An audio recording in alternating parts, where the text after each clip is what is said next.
할렐루야. 오늘 저는 여러 성도님들과 함께 긍휼히 여기는 자는 복이 있나니 이런 제목으로 함께 은혜를 나누고자 합니다.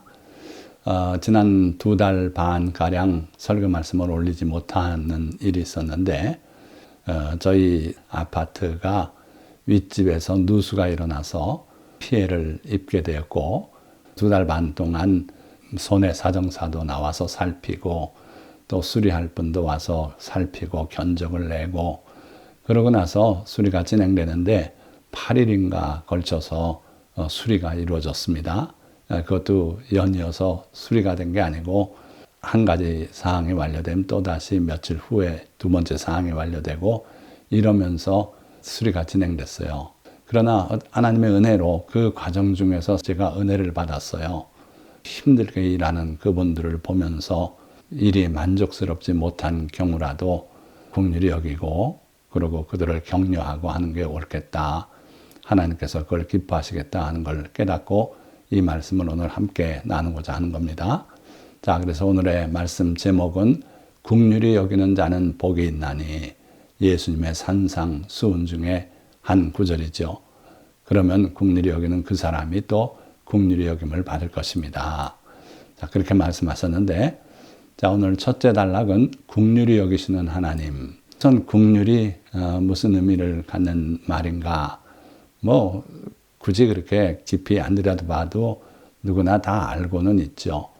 근데 조금 더 정의를 내려보자면 하나님의 선하시고 아름다운 기본 속성이 바로 긍휼이다. 그런데 그 하나님의 선하시고 아름다운 기본 속성이 여러 가지가 있을 수 있기 때문에 그 중에 긍휼은 영어로 하면 compassion이다. 남의 생각, 아픔을 같이 느끼는 것을 compassion이라고 말하고 compassion이 바로 성경에서 긍휼이라고 번역된 그러한 하나님의 아름다운 속성이다 하는 거죠. 그런데 이 긍휼이라는 말은 다른 여러 가지 단어로 표현하고 있는 그런 단어이기도 해요. 그래서 인애, 자비, 불쌍히 여김 이런 식으로 표현이 돼 있죠. 자, 마태복음 9장 13절에 예수님께서 너희는 가서 내가 긍휼을 원하고 제사를 원하지 아니하노라 하신 뜻이 무엇인지 배우라. 나는 의인을 부르러 온 것이 아니요 죄인을 부르러 왔노라 하시니라. 호세아 선지자를 통하여 하나님께서 말씀하신 내용을 예수님께서 인용하시면서 호세아 6장 6절에 나는 인애를 원하고 제사를 원하지 아니하며 번제보다 하나님을 아는 것을 원하노라. 하나님은 인애를 원하신다 그러셨어요. 즉 우리가 인애, 자비, 긍휼을 실천하고 그렇게 살기를 원한다.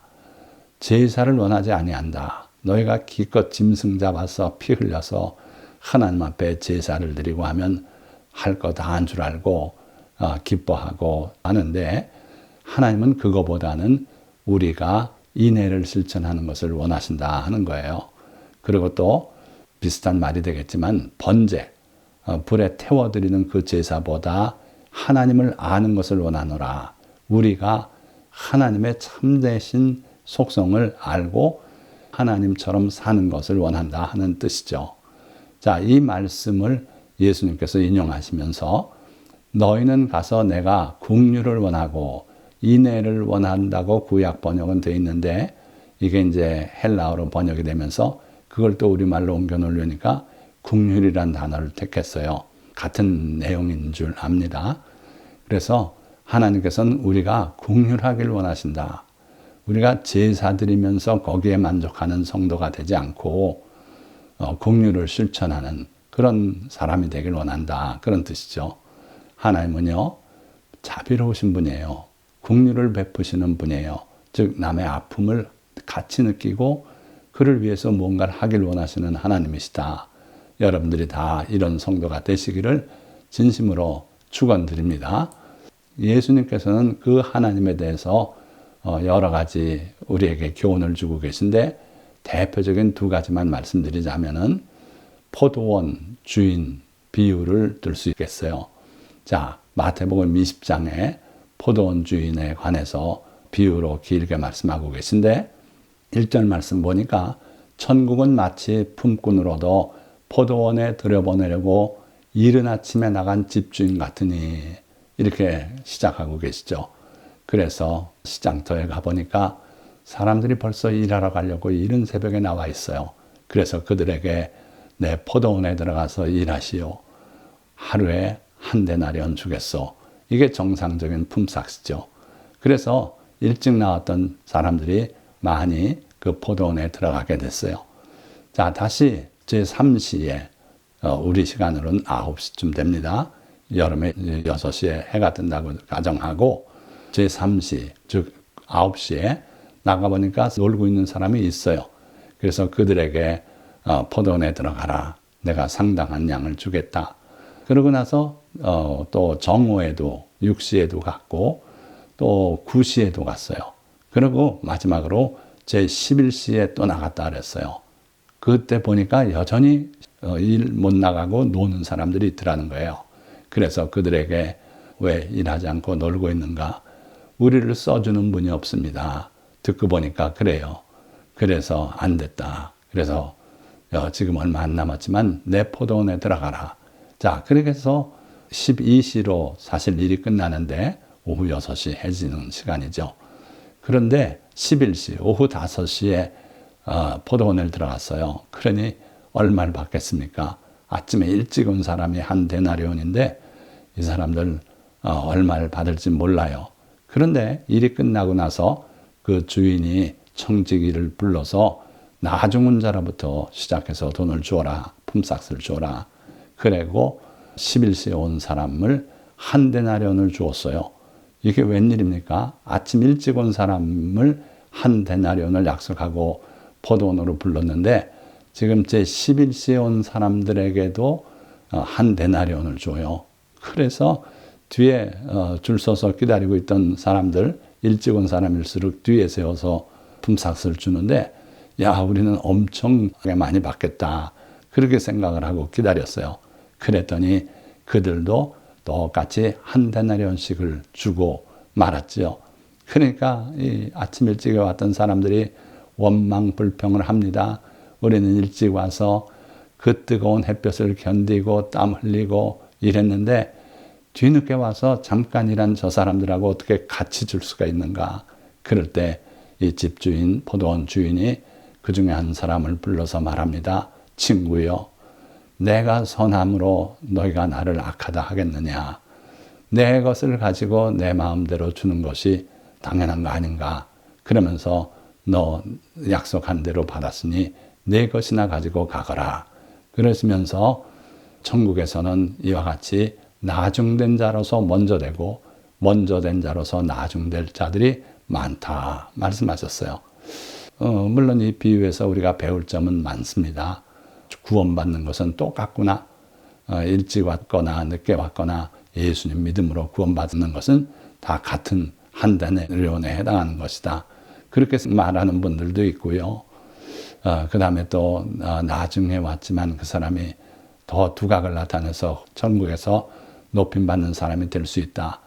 그러나 일찍 왔더라도 불평 원망하면은 작은 자가 되고 만다. 그렇게 가르칠 수도 있어요. 그런데 오늘 저는 이 말씀 가운데서 정말 긍휼에 대해서 우리가 배워야겠다. 뒤늦게 11시에 들어온 사람, 즉 1시간 남겨놓고 들어온 사람 조금뿐이 안 주는 것, 그게 수학적으로 합리적으로 가능하죠. 그러나 이 집주인은 그렇게 하지 않았고 그들이 다 생활에 필요가 있는 사람들이다. 자녀가 있고 아내가 있고 하루에 얼마 정도의 돈이 있어야 생활을 영위해 갈 수 있고 그걸 잘 아시는 주인이시기 때문에 그들에게도 동일한 한 데나리온씩을 주셨다. 이게 바로 우리 그리스도인들이 하는 셈법의 기초가 되어야 되지 않겠는가. 긍휼, 불쌍히 여기는 마음을 가지고 왜 너희들은 뒤늦게 나와가지고 남들은 일찍 나와서 일하는데 이제 뒤늦게 나왔는가? 에이, 게으르다. 가서 부지런함을 배우거라. 이렇게 책망하고 하지도 않았어요. 그냥 들어가 일해라. 그래가지고 그들에게 동일한 품삯을 주는 자비로우시고 긍휼이 많은 하나님 아버지를 그리고 있다. 이렇게 보는 거죠. 자, 여기서 보면 결코 수학적이지 않다. 우리 하나님은 수학적인 계산을 하는 분이 아니다. 필요하면 그에게 주시는 분이고 없는 자를 불쌍히 여기시는 그런 하나님이시다. 기억하시기 바랍니다. 하나님의 자비, 하나님의 긍휼은 하늘이 땅에서 높음같이 그렇게 높은 것이다. 우리가 일해서 그걸로 갚을 수 있는 그런 자비가 아니고 그런 은혜가 아니다. 갚을 수 없는 자비, 갚을 수 없는 긍휼, 갚을 수 없는 그러한 큰 은혜를 베푸시는 분이 하나님이시다. 기억하시기 바라요. 두 번째, 하나님의 긍휼은 누구에게 베푸시는가? 자기를 경외하는 자를 긍휼히 여기신다 그랬어요. 출애굽기 33장 19절 모세가 하나님 배웁기를 그렇게 사모했을 때 하나님께서 허락하시면서 여호와께서 이르시되 나는 은혜 베풀 자에게 은혜를 베풀고 긍휼히 여길 자에게 긍휼을 베푸느니라. 긍휼히 여길 자에게 긍휼을 베푼다. 자, 그러니까 여기엔 퀘스천이 남지 않아요? 그러면 누구에게 긍휼을 베푸시는가? 바로 시편 103편이 그 답을 주고 있는 거예요. 여호와께서는 자기를 경외하는 자를 긍휼히 여기시나니 이렇게 분명히 말씀하고 있어요. 그러니까 우리가 하나님의 긍휼을 맛보고 그 긍휼 안에 살아가기 원한다면은 하나님을 경외하라 이거예요. 하나님을 사랑하고 하나님을 두려워할 줄 알고 하나님의 계명들을 준행할 줄 알고 그렇게 살아야 하나님을 경외하는 사람이고 하나님을 경외하는 사람에게 하나님께서는 긍휼을 베푸신다 하는 거죠. 그러니까 여러분들 기억하시기 바라요. 하나님을 경외하시기 바랍니다. 하나님의 계명을 존귀하게 여기고 그것이 의로운 계명이다 하는 걸 믿고 그 계명대로 살아갈 줄 알아야 돼요. 간음하지 말라 했으면 간음하지 말고 도둑질하지 말라 했으니 도둑질하지 않고. 자, 세 번째로 주님께 나와서 구하는 사람에게 주님은 긍휼을 베푸신다. 한 나병 환자가 예수님 앞에 나와 무릎 꿇고 원하시면 저를 깨끗하게 하실 수 있나이다 고백할 때 주님께서 불쌍히 여기사 손을 대시며 말씀하시되 내가 원하노니 깨끗함을 받으라. 그럴 때 그 나병 환자가 온전하게 고침받지 않습니까? 자, 이 나병 환자가 집안에서 예수님께 편지 보낸 거 아니에요. 예수님을 향한 그 뜨거움 속에 직접 나왔어요. 그럴 때 주님께 나와서 구하는 이 나병 환자를 주님은 불쌍히 여기시고 고쳐주시고 긍휼을 베풀어 주셨어요. 자, 맹인 거지 바디메오도 예루살렘을 향해 가고 계신 그 예수님을 향해서 소리 지르지 않습니까? 그때 예수님께서 그를 불쌍히 여기고 눈을 다시 뜨게 하셨어요. 그러니까 주님께 나와서 구하는 사람, 그 사람을 주님은 무시하지 않고 그의 소원을 들어주시는 그러한 긍휼을 베푸시는 주님이세요. 또 예수님께서 제자들을 2명씩 짝지어서 보내서 그들이 돌아와 가지고 승전의 기쁜 소식을 전하면서 흥분되어 있을 때 식사할 틈도 없었다 그랬어요. 많은 사람이 오갔고 그래서 예수님께서 잠시 쉬어야겠다. 저 바다 건너 한강 곳으로 가자. 그런데 놀라운 것은 많은 무리가 알아채고서는 뛰어서 그들보다 먼저 갔다 그랬어요. 그래서 예수님께서 배를 대시고 나오려고 할 때 보니까 이미 큰 무리가 먼저 바닷가에 와 자리 잡고 앉아 있더라는 거예요. 그때 그 무리를 보신 예수님께서 그들을 불쌍히 여기셔서 말씀으로 가르치셨다 그랬어요. 그러니까 주님께 나와서 은혜를 구하는 모든 사람을 주님은 항상 불쌍히 여기셨어요. 또 귀신 들린 딸을 두고 주님께 나와 구한 한 이방 여인, 스로보니게 여인 또는 가나안 여인으로 기록된 이 여인 주님께서 시험해 보시고 딸아 내가 이 말을 하였으니 내 소원대로 내 딸이 나았다. 그렇게 해서 집에 가보니 귀신이 나가고 고침받지 않았습니까? 어쨌든 주님께 나와서 구하는 모든 사람들 주님이 긍휼히 여기시고 은혜를 베푸시더라. 그래서 마태복음 7장 11절 말씀도 보니까 너희가 악한 자라도 좋은 것으로 자식에게 줄 알거든 하물며 하늘에 계신 너희 아버지께서 구하는 자에게 좋은 것으로 주시지 않겠느냐. 자, 옛날엔 주님이 갈릴리 주변에 또는 유대 땅에 계셨기 때문에 그 예수님께 나아가서 구하면 됐어요. 그러나 지금은 하나님 보좌 우편에 앉아 계시니 우리가 그 하나님 보좌 앞으로 걸어 나갈 수는 없지 않습니까? 어떻게 해야 됩니까? 기도로 간구하는 거예요. 그럴 때 주님께서 들으시고 여러분들이 진정으로 구하면 응답하시고 긍휼히 여기시고 은혜를 베풀어 주실 줄 믿습니다. 우리 주님은 우리를 불쌍히 여기시는 주님이세요. 무리를 보시고 불쌍히 여기시는 분이에요. 그 무리를 보시고 자만심을 느끼고 내 제자가 이렇게 많구나 그런 감정을 느끼시는 주님이 아니시고 그 모인 무리를 불쌍히 여기시는 그런 주님이시다. 왜냐하면 이는 그들이 목자 없는 양과 같이 고생하며 기진함이라.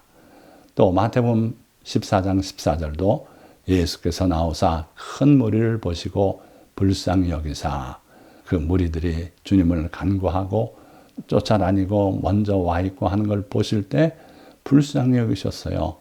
여러분들 이런 마음을 소유하시기 바랍니다. 여러분들의 주변에 여러분들의 도움이 필요하고 간구하고 하는 사람이 있다면 여러분들이 그들을 불쌍히 여기고 그러고 그들을 위해서 무언가를 하고자 하는 그런 마음이 일어나기를 바랍니다. 주님은 항상 불쌍히 여겨서 일을 하셨어요. 불쌍히 여겨서 오병이어의 기적을 베풀어 주셨고 불쌍히 여겨서 나병 환자를 깨끗하게 고쳐주셨고 항상 불쌍히 여겨서 일하시는 주님이시다. 그러니까 여러분들도 어떤 일을 할 때 불쌍히 여기는 긍휼이 여러분들의 동인이 되시기를 예수 그리스도의 이름으로 축원드립니다. 자, 그러면 두 번째 단락입니다. 긍휼, 자비의 실천을 명하신 하나님. 누가복음 6장 36절의 말씀 보면은 너희도 자비로운 자가 되라. 하나님 아버지가 자비로우신 분이시고 또 예수 그리스도께서 자비로우신 분이시기 때문에 그 하나님의 자녀된 우리로서 또 예수 그리스도의 제자된 우리로서 당연히 우리도 자비로운 자, 긍휼을 실천하는 자가 되라 하는 거죠. 자, 레위기 23장 22절 하나님의 율법 말씀인데 보니까 너희 땅에 곡물을 벨 때에 반 모퉁이까지 다 베지 말며 떨어진 것을 줍지 말고 그것을 가난한 자와 거류민을 위하여 남겨두라. 나는 너희의 하나님 여호와이니라. 하나님께서 명하신 말씀이에요. 자, 이 정신을 가지고 살아가시기 바랍니다. 수학적으로 산술적으로 다 계산해서 여기에는 수확물이 12바구니는 나와야 되겠다.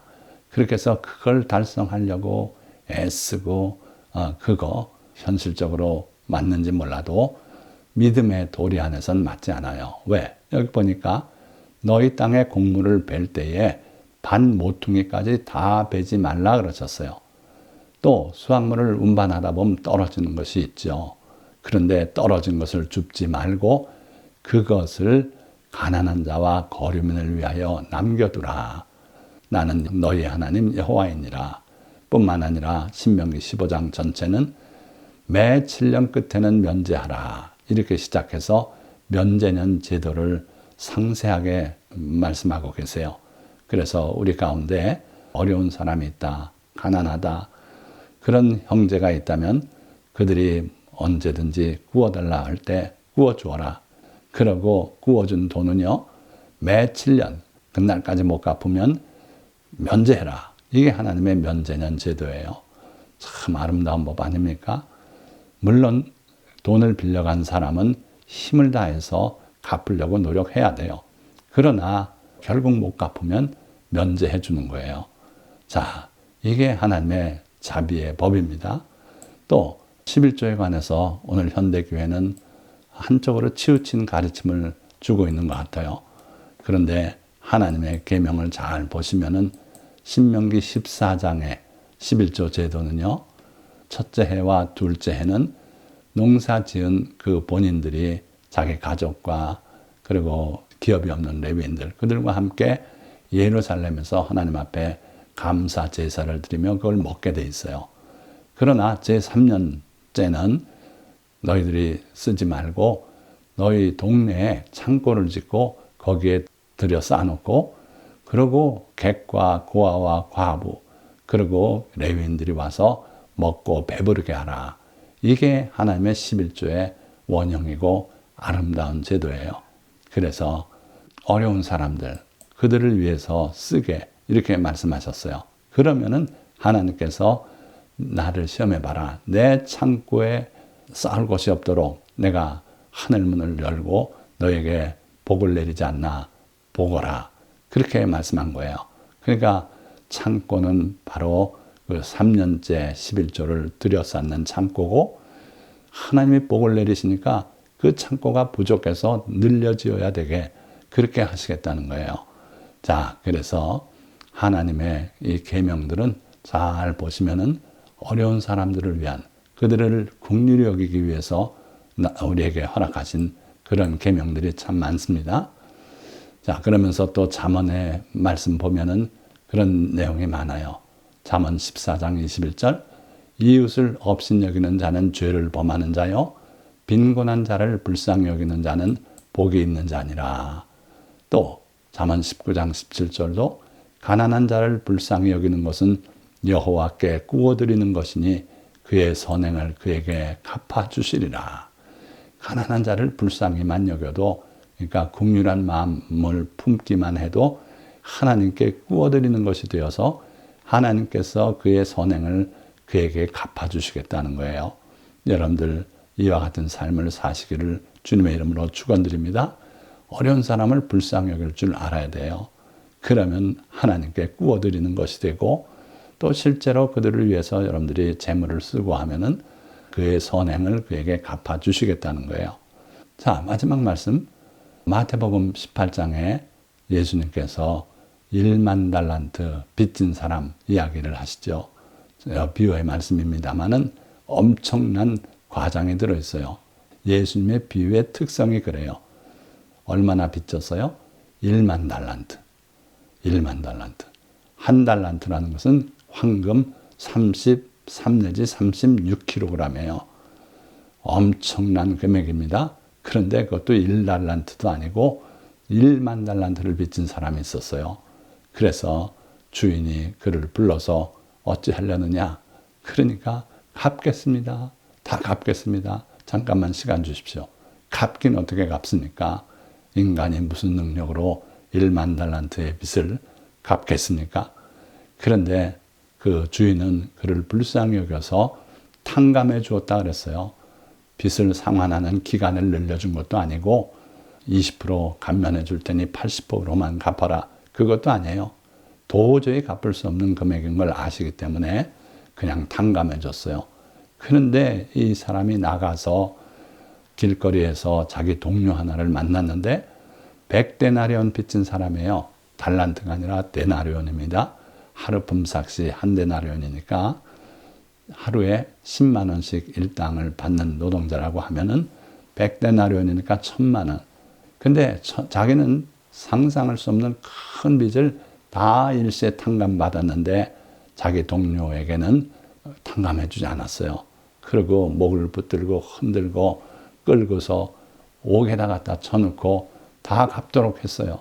자, 그 이야기를 주인에게 전합니다. 그 말을 듣고 주인이 노해서 그 사람 못 쓸 사람이구나. 내가 1만 달란트를 탕감해 줬는데 자기는 동료를 불쌍히 여기지 않고 100데나리온 가지고 그렇게 목을 흔들고 강제로 갚게 해. 다시 잡아들여라. 그래서 그 빚을 다 갚도록 그렇게 했다 그랬어요. 자, 그러면서 그 주인이 1만 달란트 빚진 사람에게 한 말씀이에요. 내가 너를 불쌍히 여김과 같이 너도 내 동료를 불쌍히 여김이 마땅하지 아니하냐. 자, 그러니까 우리도 그렇습니다. 우리도 하나님 앞에 갚을 수 없는 엄청난 빚을 지고 있어요. 그게 바로 우리의 죄짐입니다. 우리가 죄를 짓고 그 죄를 우리의 행위로 갚을 도리가 없어요. 그런데 그 아들 예수 그리스도를 이 땅에 보내어서 십자가에 대신 못 박혀 죽게 하시고 그 보혈을 흘려서 우리의 죄를 속량하게 하셨어요. 이것은 갚을 수 없는 큰 은혜지요. 자, 그러니까 우리가 이와 같은 은혜를 입었으니 우리도 살아가면서 우리 주변에 우리의 동료들, 나와 같은 급의 인간들 불쌍히 여기고 용서하고 또 없으면 구워주기도 하고 이러면서 살아야 하지 않겠느냐.